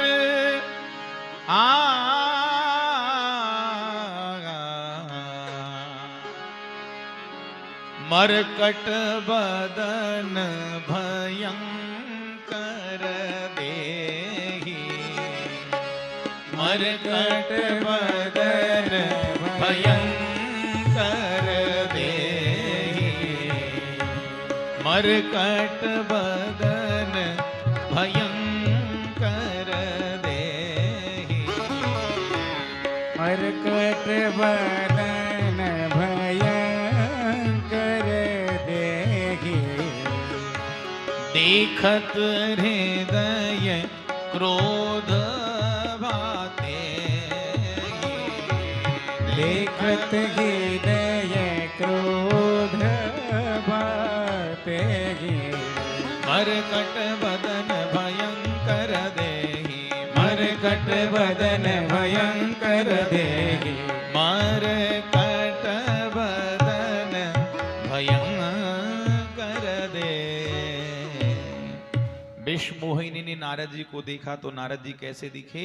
मरकट बदन, बंदर जैसा मुख दिखा और भयानक देही, बड़ी भयानक देह दिखाई दी विष्णु। अच्छा, नारद जी ने सोचा कि मैं नर से नारायण बन गया हूं, पर नारद जी के अहंकार से ने नारद जी को नर से वानर बना दिया। नारद जी ने सोचा कि मैं नर से नारायण बन गया, पर नारद जी के अभिमान ने नारद जी को नर से वानर बना दिया। मरकट बदन भयंकर देहि। राजकुमारी विश्व मोहिनी का माथा खराब हो गया। पिताजी को कहो ये अब शकुन कहां से आ गया सभा में, इसको उठाकर बाहर भगाए। आगे निकली, नारद जी मुंह उचका रहे हैं, क्या हुआ? कहीं कोई दूसरा राजकुमार तो पसंद नहीं आ गया? हमसे सुंदर कोई है क्या? राजकुमारी ने हमें छोड़ क्यों दिया? अच्छा, भगवान शिव के गण हंस रहे हैं, नारद जी ज्यादा ऊंचे नीचे मत होइए, घबराइए मत, घूम घाम कर फिर यहीं आएगी आपके पास, कहीं नहीं जाने वाली, यहीं आएगी। पूरी पंक्ति छोड़ दी और अंत में भगवान श्री हरि भी राजकुमार का रूप धारण करके विराजमान थे राजे महाराजाओं में। विश्व मोहिनी ने प्रभु के गले में वरमाला डाल दी और भगवान उसका हाथ पकड़कर वहां से चल पड़े। दुल्हनी ले गए लक्ष्य निवासा, नृप समाज सब भय उदासा, सब निराश हो गए, भगवान दुल्हन को लेकर चले गए। अब भगवान शिव जी के गण कहते हैं, हंसी उड़ाते हैं, तब हरगन बोले मुस्काई, निज मुख मुकुर बिलोको। नारद जी, आप बड़ी देर से ऊंचे नीचे हो रहे हैं, साधु हैं, और झोले में कांच तो होगा आपके पास, दर्पण तो लाए होंगे, जरा कांच में अपना मुंह देखिए। और कांच नहीं लाए तो कोई बात नहीं, बाहर जाइए, तालाब में अपना मुंह देखिए। हंसी उड़ाने लगे। नारद जी की भ्रुकुटी तन गई, आंखें लाल हो गई। मूर्खों, एक संत का उपहास करते हो, हंसी उड़ाते हो, आगे से किसी साधु का हंसी मजाक नहीं बना पाओगे। श्राप देता हूं, हो निशाचर जाए तुम, कपटी पापी दो, तुम भयानक राक्षस बनोगे, जाओ। श्राप दे दिया। अब नारद जी देखो, एक बात याद रखना, साधु से अगर कोई भूल हो जाए तो समाज को उसका परिहास नहीं बनाना चाहिए। साधु की भूल को सुधारने का उत्तरदायित्व समाज का नहीं है, लोगों का नहीं है। ये निर्णय परम पिता परमात्मा पर छोड़ दीजिए, क्योंकि वो हम सबके पिता हैं। साधु से कोई भूल हुई है तो उसका हिसाब किताब भगवान अपने आप देखेंगे। हम लोगों को उसका हंसी मजाक नहीं बनाना चाहिए। और जो संत का मजाक बनाता है उसे भयानक राक्षस बनना पड़ता है, और आसुरी वृत्ति वाला बनता है जो साधु का परिहास करता है। अब क्रोधित नारद जी गांव के बाहर आए, तालाब में अपना मुंह देखा तो बंदर जैसा मुंह दिखाई दिया। क्रोध के मारे आंखें लाल है। फिर दोबारा देखा तो वास्तविक चेहरा दिखा, पर नारद जी की आंखें इतनी क्रोध में डूब चुकी हैं, इतने क्रोधित हो गए हैं कि अपना वास्तविक चेहरा देख ही नहीं पा रहे हैं। अब नारद जी की भ्रुकुटी तन गई, खूब दुख हुआ और खूब क्रोध भी आया। देह हूं श्राप की मरी हूं जाई, जगत मोरी उपहास कराई। अब जहां भी विष्णु मुझे मिलेंगे उनको श्राप दूंगा। मेरी हंसी करा दी उन्होंने। चल पड़े महाराज, बीच ही पंथ मिले धनुजारी, संगरमा सोई राजकुमारी। भगवान श्री हरि रथ पर सवार होकर चले आ रहे हैं। एक तरफ राजकुमारी विश्वमोहिनी, एक तरफ माता लक्ष्मी विराजमान है। और नारद जी ने जो भगवान नारायण को देखा, तुरंत आवेश में आ गए, घोड़ों की लगाम थाम ली, बेकाबू हो गए क्रोध में। अब तक मैं आपके गुणों का बखान संसार में करता था, पर अब मैं आपके अवगुण संसार के सामने प्रकट करूंगा। आप कितने छलिया हो, कपटी हो। असुर सुरा विष शंकर ही आपुरमा मनिचारु, स्वार्थ साधक कुटिल तुम, सदा कपट व्यवहारु। समुद्र मंथन करवाकर बिचारे दैत्यों को, भोले भाले दैत्यों को सुरा पिला दी, मदिरा पिला दी, अमृत देवताओं को पिला दिया, और बिचारे भोलेनाथ को बहला फुसलाकर जहर पिला दिए। कौस्तुभ मणि खुद ले गए, लक्ष्मी जी को खुद ले गए, और दैत्यों को पागल बना दिया, भोलेनाथ को पागल बना दिया। आपका स्वार्थ का कुटिल व्यवहार है। परम स्वतंत्र, न सिर पर कोई कहने सुनने वाला है नहीं। जन्म मृत्यु आपकी होती नहीं है, कर्म बंधन आपको बांध नहीं सकते। भले भवन अब बावन कीना, पाओगे फल आपनु कीना। अब तक बचे रहे, पर अब अपनी करनी का फल तुम्हें भोगना ही पड़ेगा। अब बचोगे नहीं। माता लक्ष्मी कहती हैं, प्रभु इसे कुछ कह क्यों नहीं रहे आप? देखिए कैसे बकवास किए जा रहा है, आपको भला बुरा कह रहा है। भगवान मुस्कुराकर बोले, देवी जाने दो। आज तक नारद जी के मुंह से हमने प्रशंसा के शब्द सुने, बड़ाई सुनी, गुण सुने, पर आज जीवन में पहली बार गाली सुनने का सौभाग्य मिला है। भगवान ने जगत को एक सूत्र दिया कि जिसे प्रशंसा सुनने की आदत पड़ गई है, उसे अपनी बुराई सुनने की आदत भी डाल लेना चाहिए। जितने प्रेम से प्रशंसा सुनते हो, जितनी खुशी प्रशंसा सुनने में होती है, उतनी ही खुशी बुराई गाली सुनने में भी होना चाहिए। हाँ हाँ, अब नारद जी से रहा नहीं गया, श्राप दे दिया। श्राप देता हूं, कपि आकृत तुम कीन हमारी, करियों की सहाय तुम्हारी। आपने मुझे बंदर जैसे मुख वाला बना दिया, मस्खरे का पात्र बनाया। सुनिए प्रभु, आपको धरती पर त्रेता में नरावतार धारण करके प्रकट होना पड़ेगा। आपकी स्त्री का हरण एक असुर करेगा प्रभु। उस समय करिहं कीस सहाय तुम्हारी। आप पर जब विपत्ति आएगी, इन बंधनों के अतिरिक्त आपकी सहायता करने वाला धरती पर कोई नहीं मिलेगा। मम अपकार कीन तुम भारी। एक स्त्री के लिए आपने मुझे रुलाया, तड़पाया, तो स्त्री का विरह क्या होता है ये आपको त्रेता युग में पता चलेगा। नारी विरह तुम हो दुखारी। आपकी स्त्री का असुर हरण कर लेगा, तब हमारा हिसाब बराबर, तब आपको पता लगेगा कि नारी का विरह क्या होता है। भगवान प्रसन्न हो गए, जब हरि माया दूर निवारी, नहीं तह रमान राजकुमारी। भगवान ने अपनी माया का पर्दा हटाया तो नारद जी ने देखा न तो वहां विश्व मोहिनी है न माता लक्ष्मी है, भक्त भगवान आमने सामने खड़े। अब नारद जी घबराए, शरीर थर थर कांपने लगा, आंखों से अश्रु धारा बहने लगी, चरणों में गिर पड़े। तब मुनि अति सभीत हरि चरणा गहे, पाहि प्रणतारत हरणा। हे प्रभु मेरा अपराध क्षमा कर दीजिए। मृषाहो मम श्राप कृपाला, हे नाथ मेरा श्राप मिथ्या हो जाए। भगवान हंसकर कहते नहीं नहीं, मम इच्छा कह दीन दयाला। भगवान कहते नारद जी आपने श्राप नहीं दिया, ये तो हमारी ही इच्छा थी, हमारी इच्छा से हमने श्राप को स्वीकार किया है। हमें कौतुक करना था।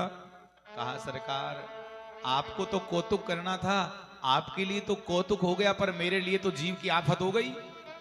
आपको मैंने इतने दुर्वचन कहे, मैं दुर्वचन कहे बहु तेरे, कह मुनि पाप कटही किमि मेरे। प्रभु मैंने आपको कितना भला बुरा कहा, कितना पाप किया है, अब बताइए मेरा पाप कैसे नष्ट होगा।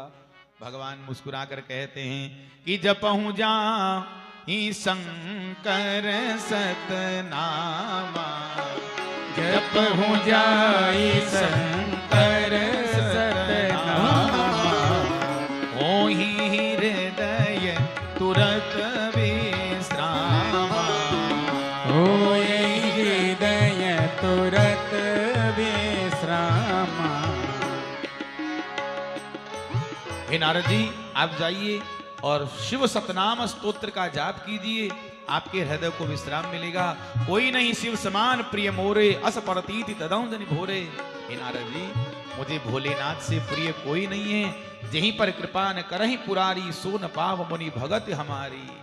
याद रखना नारद जी, हमारी भक्ति से काम को तो जीता जा सकता है और अहंकार को नहीं। अगर अहंकार को जीतना है तो भगवान शिव की कृपा आवश्यक है। शिव कृपा के बिना अहंकार का नाश नहीं हो सकता। नारद जी चल पड़े, मार्ग में भगवान शिव के गण मिले। हर गण हमन विप्र मुनिराया, बड़ अपराध कीन फल पाया। शिव जी के गण कहते हैं कि हे नारद जी हम ब्राह्मण नहीं है, शिव जी के गण हैं, हमने जो अपराध किया उसका फल हमने भोग लिया है, श्राप अनुग्रह करूं कृपाला, हम पर अनुग्रह कीजिए। नारद जी कहते हैं कि देखो भाई श्राप तो अब दे दिया है, अब श्राप तो वापस नहीं हो सकता, पर तुम राक्षस तो बनोगे, पर तुम्हारे लिए सबसे बड़ा फायदा ये होगा, तुम त्रेता में रावण कुंभकर्ण बनोगे और स्वयं परमात्मा राम रूप में तुम्हारा उद्धार करने के लिए धरती पर आएंगे। नारद जी गए, वैकुंठ में जाकर शिव सतनाम स्तोत्र का पाठ किया और नारद जी को परम शांति का अनुभव हुआ। राम के रूप में अवतार का तीसरा कारण याज्ञवल्क्य जी भरद्वाज जी को बताते हैं और अब चौथा कारण यहाँ वर्णन करते हैं। आइए उससे पूर्व भगवान नाम संकीर्तन, ये सब सुबह से बैठे सुने सुने लग रहे। राम नाम के हीरे मोती मैं बिखराऊं गली गली, ले लो रे कोई राम का प्यारा, शोर मचाऊं गली गली, शोर मचाऊं गली गली। राम नाम के हीरे मोती, राम नाम के हीरे मोती मैं बिखराऊं गली गली, ले लो रे कोई राम का प्यारा, शोर मचाऊं गली गली, मैं बिखराऊं गली गली।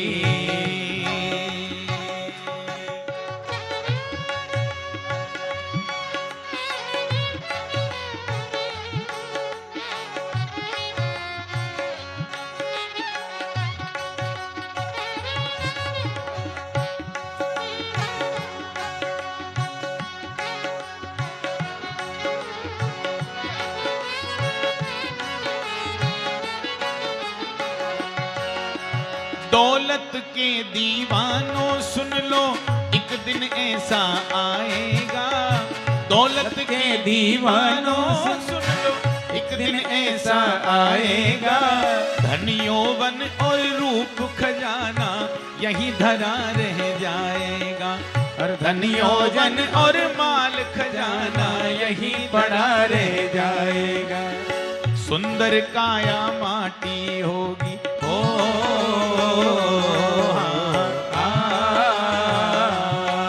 तेरी सुंदर काया माटी होगी, हर चर्चा होगी गली गली।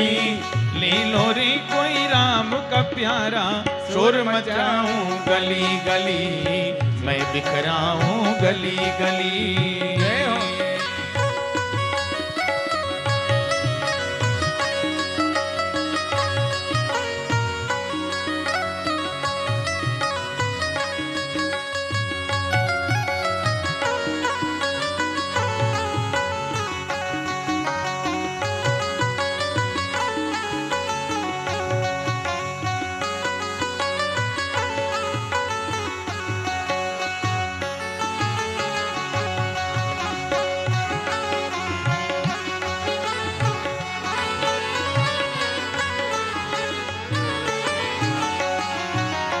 क्यों करता है तेरी मेरी, छोड़ दे अभिमान को। क्यों करता है तेरी मेरी, छोड़ दे अभिमान को। झूठे धंधे छोड़ दे बंदे, जप ले तू प्रभु राम को। झूठे धंधे छोड़ दे बंदे, जप ले तू प्रभु राम को। 2 दिन का यह चमन खिला है ओ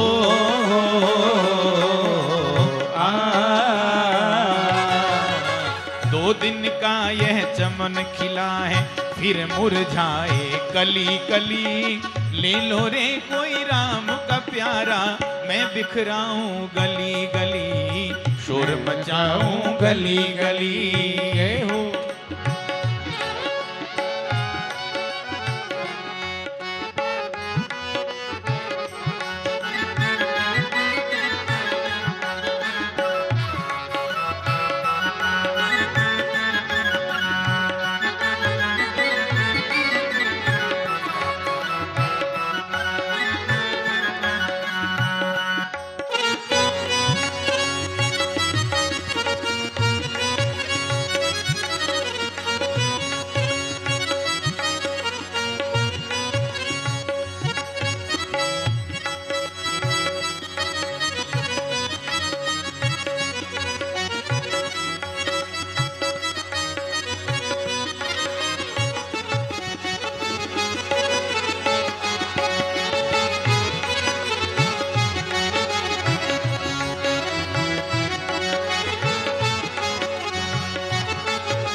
जिसने ये मोती लूटे वो तो माला माल हुए। जिसने ये मोती लूटे वो तो माला माल हुए। और दुनिया के जो बने पुजारी वे देखो कंगाल हुए। अरे दुनिया के जो बने पुजारी वो देखो कंगाल हुए। धन दौलत और माया वालों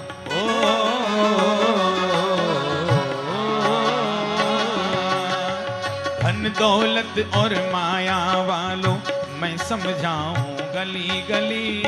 ले लो रे कोई राम का प्यारा, शोर मचाऊं गली गली, मैं बिखराऊं गली गली।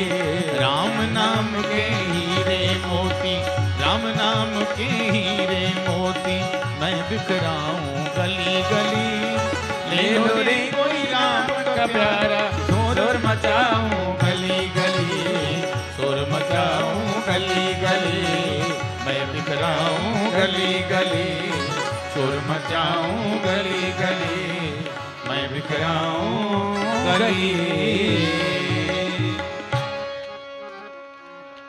भक्त वत्सल भगवान की जय। राम रूप में धरती पर परमात्मा की प्राकट्य का चौथा कारण बता रहे हैं। स्वायंभू मनु अरु सतरूपा, स्वायंभू मनु अरु सतरूपा, जिनते भय नर सृष्टि अनूपा। जिनते भई नर दृष्टि अनुपा। दंपति धर्म आचरण नीका, दंपति धर्म आचरण नीका। अजहु गाव श्रुति जिन कैलिका, अजहु गाव श्रुति जिनके लिका। श्री राम जय राम जय जय राम, श्री राम जय राम जय जय राम, श्री राम जय राम जय जय राम। स्वयंभू मनु अरुसत रूपा, जिनते भय न सृष्टि अनुपा। महारानी शत्रुपा और स्वयंभू मनु जिन्हें सृष्टि की आदि दंपत्ति कहा जाता है। सज्जनों, ये जितने महान थे इनकी संतानें भी महान थी। इनके दो पुत्र हुए, प्रियव्रत उत्तानपाद। महाराज उत्तानपाद के यहाँ ध्रुव जी हुए, जिन्होंने 5 वर्ष की अवस्था में भगवान को प्रकट कर दिया। 3 कन्याएं हुई, आकुति, देवहूति, प्रसूति। इनकी मझली कन्या देवहूति के गर्भ से स्वयं परमात्मा कपिल नारायण के रूप में अवतरित हुए, जिन्होंने सांख्य शास्त्र की जगत में रचना की। ऐसे मनु शत्रुपा, जिनका दिव्य जीवन है, नीतिवान गो ब्राह्मण प्रतिपालक थे महाराज मनु। एक बार भवन में बैठे बैठे विचार आया कि हो ही न विषय विराग, भवन बसत भा चौथपन। हृदय बहुत दुख लाग, जन्म भयों हरि भगति बिना। क्या बात, होई न विषय विराग। सोचा कि घर में बैठे रहेंगे तो विषयों से वैराग होने वाला नहीं है, चौथापन आ गया है। अब सब कुछ अपनी संतान को सौंप कर हमें भगवान के भजन के लिए चले जा। देखो, मनु जी को किसी ने बांध नहीं रखा था, ये स्वयं आस्फुटित हुए थे। चौथापन आए तो प्रत्येक बुजुर्ग को ये मन में विचार करना चाहिए कि अब हमें संसार के कार्यों से निवृत्ति लेकर भगवान का भजन करने के लिए चले जाना चाहिए। चतुर्थाश्रम में, संन्यास में चले जाना चाहिए। अब बाल बच्चे डांट डबट कर भगाएंगे, फिर भागेंगे तो क्या फायदा है। इससे अच्छा है राजी राजी भाग जाओ। जो कमाई धमाई की है, जो धन संपत्ति जोड़ रखे हो, अपनी संतान में बांटकर भगवान का भजन में लग जाओ, क्योंकि कलयुग की संतानों का भी कोई भरोसा नहीं है। हाँ, ये संपत्ति के लिए घर दुकान मकान बेचो अलग है, माँ बाप तक को बेच डालते हैं, माँ बाप को ठिकाने लगा देते हैं आजकल। महाराज क्या बात करते हैं। इसलिए ज्यादा झंझट साथ में नहीं रखना है। अच्छा, एक बात और है, साधना के मार्ग में यदि आगे बढ़ो, भक्ति करने जाओ, तो पति पत्नी दोनों को साथ में भगवान की भक्ति करना चाहिए। हाँ? आनंद ही कुछ हो रहे हैं। ये रामचरितमानस का काल है सज्जनों।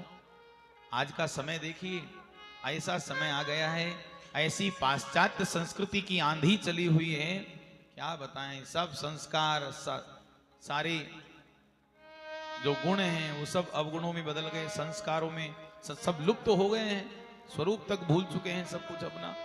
आजकल तो 90% दंपत्ति पति पत्नी ऐसे हैं जो बेचारे जबरदस्ती लोक लाज के मारे घर गृहस्थी की गाड़ी को घसीट रहे हैं मजबूरी में। 10-20% ऐसे होंगे जो ईमानदारी से दाम्पत्य जीवन अपना भोग रहे हैं, मंगलमय दाम्पत्य जीवन है। बाकी 80-90% तो मजबूरी में गाड़ी को खींच रहे हैं, धक्का गाड़ी, धक्का मार स्टार्ट।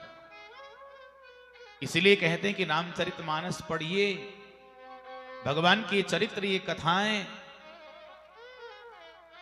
हमें जोड़ते हैं, हमारे जीवन की एकता अखंडता सबको पुनः स्थापित करते हैं, सौहार्द को स्थापित करते हैं, दाम्पत्य जीवन मंगलमय होता है। जो कथा कर सकती है वो और कोई साधन नहीं कर सकता, कथा जोड़ने का काम करती है। अद्भुत शक्ति है कथा में। भक्त वत्सल भगवान की जय। मनु महाराज अपनी पत्नी के साथ अपना सर्वस्व त्याग कर, देखो, उत्तानपाद को राजा बना दी, प्रिव्रत को युवराज पद दे दी, और सब सर्वस्व त्याग करके गोमती नदी के किनारे नैमिषारण्य में आ गए। नैमिषारण्य तीर्थ में, जहां सिद्ध संतों का वास है। द्वादशाक्षर मंत्र का वहां उपदेश लिए और 12 अक्षर मंत्र पुनि जप ही सहित अनुराग।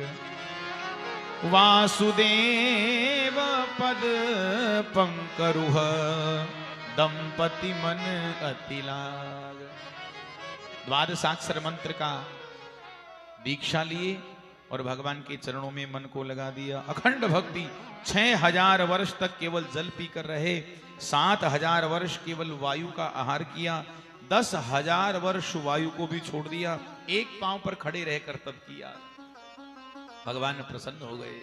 आकाशवाणी की, ऐसी आकाशवाणी हुई, मनु जी के हृदय में आकाशवाणी उतर गई। रोम रोम रोमांचित हो गया, शरीर हृष्ट पुष्ट हो गया। ऐसे लगने लगा कि आज ही हम तप करने के लिए आए हैं। मांग मांग बरु भय नभवानी, परम गंभीर कृपामृत सा। मांगो वर मांगो वर मांगो। गंभीर वाणी हुई।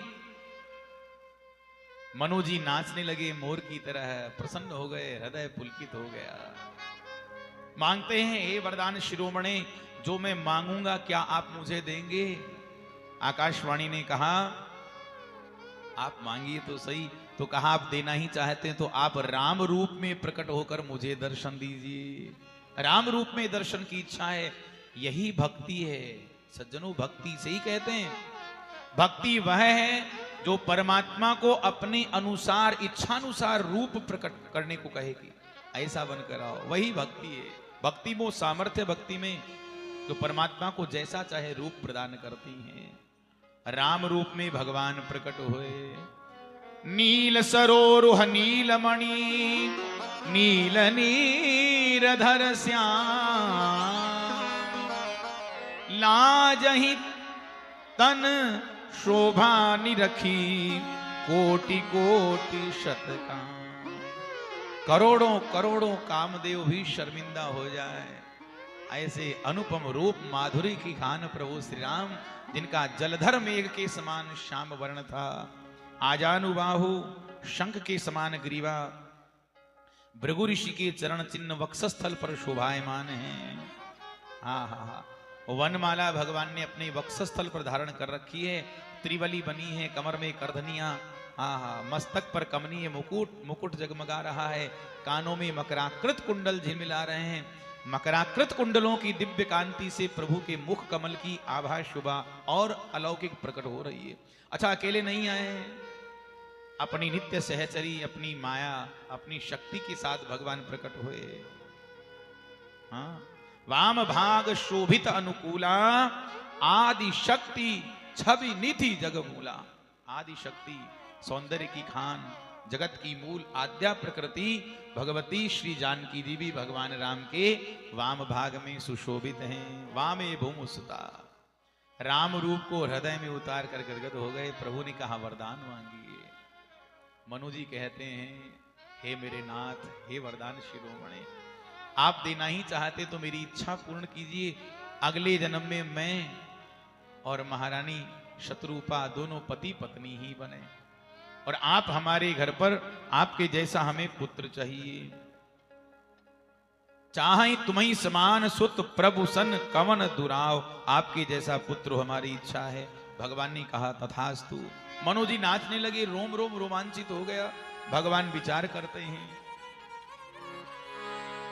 कि देखी प्रीति सुनी बचन अमोले, देख प्रीति अति बचन अमोले, एवमस्तु करुणा निधि बोले, एवमस्तु करुणा निधि बोले।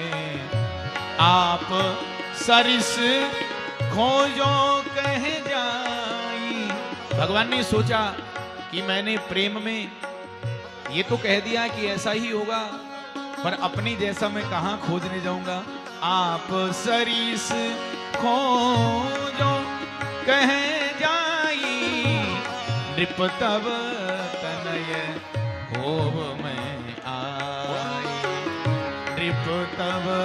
तनय हो मैं। भगवान कहते कि राजन, आपको मैंने कह तो दिया है, पर अपने जैसा मैं कहां खोजने जाऊंगा, किंतु मैंने वचन दिया है तो मैं स्वयं आपका पुत्र बनकर आऊंगा, रघुकुल में जन्म लूंगा, आप अवधपति बनेंगे। मनु जी नाचने लगे। माता शत्रुपा कहती हैं, माता शत्रुपा को कहा, मां आप भी मांगिए।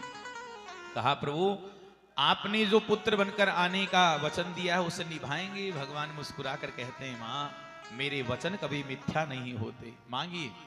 माता शत्रुपा के नेत्र सजल हो गए। कहा, प्रभु तो वरदान दीजिए कि आप अपने भक्तों को, संतों को जो आनंद, जो भक्ति, जो प्रेम प्रदान करते हैं, जब आप हमारे पुत्र बनकर आएंगे तो वही प्रेम, वही आनंद, वही भक्ति आप हमें भी प्रदान करेंगे। प्रभु गदगद हो गए। मनु जी कहते हैं, प्रभु मुझे एक वरदान और दीजिए। जैसे मछली पानी के वियोग में अपना प्राण त्याग देती है, उसी प्रकार मुझे वरदान दीजिए कि आपके वियोग में मेरी मृत्यु हो जाए। वाह, धन्य है मनु जी, प्रभु वियोग में मृत्यु मांगी भगवान से। भगवान कहते हैं, हे देव, जब तक आपका प्रारब्ध पूर्ण हो आप ऋषियों के साथ रहिए। प्राण छूटने पर देह त्याग करके आपका निवास स्वर्ग में होगा, और ये अवधि पूर्ण करने के बाद आप अवध के सम्राट के रूप में जन्म लेंगे और मैं आपका पुत्र बनकर आऊं। अत्यंत आनंद हुआ। मनु शत्रुपा से प्रभु विदाई लेते हैं। शेष जीवन संतों के साथ बिताया। प्राण छूटने के बाद स्वर्ग में निवास किया। भगवान शिव कहते हैं, हे पार्वती, रघुवंश में उनके यहाँ राम रूप में प्रभु प्रकट हुए। यह इतिहास पुनीत अति उमहि कहीं वृषकेतु, भरद्वाज सुनो अपर पुनी, राम जन्म कर हे। ये चौथा कारण बताया। पांचवा कारण बता रहे हैं, विश्व विदित एक कई कय देसु, विश्व विदित एक कई कय देसु, सत्य के तू तह बसई नरेसु, सत्य के तो बसई नरेसु, धर्म धुरंधर नीति निधाना, धर्म धुरंधर नीति निधाना, तेज प्रताप शील बलवाना, तेज प्रकाश शील बलवाना, श्री राम जय राम जय जय राम, श्री राम जय जय राम। विश्व प्रसिद्ध कई देश था। सत्य केतु नाम के राजा थे, बड़े धर्मात्मा थे। 2 पुत्र थे, प्रताप भानु, अरिमर्दन। सत्य केतु जब उम्र लायक हो गए तो प्रताप भानु को राजगद्दी पर बैठाए, अरिमर्दन को युवराज बनाया। सज्जनों, धर्म रुचि नाम के धर्मात्मा मंत्री थे। एक कपट मुनि के चक्कर में दयालु राजा प्रताप भानु का सर्वस्व समाप्त हो गया। राक्षस कुल में जन्म लेना पड़ा। ये रावण और कुंभकर्ण बने श्राप के कारण ब्राह्मणों के। इनका समस्त कुटुंब, जितने भी लोग थे परिवार में, वो सभी है जो राक्षस कुल में जन्म हुआ। राजा प्रताप भानु, अरिमर्दन, रावण, कुंभकर्ण बने, और धर्म रुचि नाम का जो मंत्री था वो विभीषण बने। भक्त वत्सल भगवान की जय। सज्जनों, तीनों ने खूब तप किया, ब्रह्मा जी को प्रसन्न किया। ब्रह्मा जी प्रसन्न हो गए। क्या बात।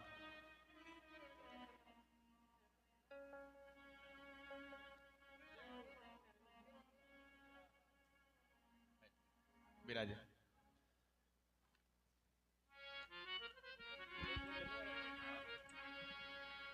हेलो, परम सौभाग्य की बात है, श्री राम अवतार जी बढ़ाया। आप सावली के रहने वाले हैं और मेरा सौभाग्य है, आप मेरे फूफा जी हैं और आप में से अधिकतर लोग जानते हैं 1997 में से यहीं अयोध्या में निवास कर रहे हैं। सिर्फ पूजा पाठ करते हैं भगवान की, रामचंद्र जी सीता जी को याद करते हैं और किसी को नहीं। और इनको करीब 26 साल तक मौन व्रत रखा, अब थोड़ा बोलने लगे हैं। 26 साल तक तो बिल्कुल मौन व्रत है, फलाहारी है, तभी से फलाहारी है, करीब 35 साल से ऊपर हो गए फलाहारी लेते हैं। अरे हम आपका बहुत बहुत सम्मान करते हैं, बहुत बहुत अभिनंदन करते हैं। इन पर तो हनुमान जी की बड़ी कृपा है, बड़े सौभाग्यशाली, धाम अनिष्ठ। क्या बात। मैं ओम प्रकाश जी भाई साहब से निवेदन करूंगा,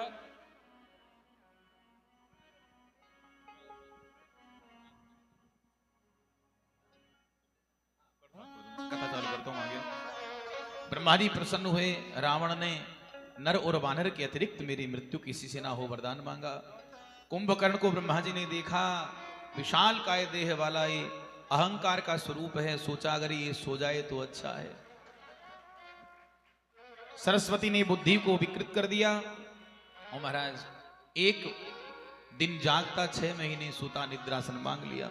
विभीषण जी जो भगवान के परम भक्त हैं, पराभक्ति का वरदान ब्रह्मा जी से प्राप्त किया। इधर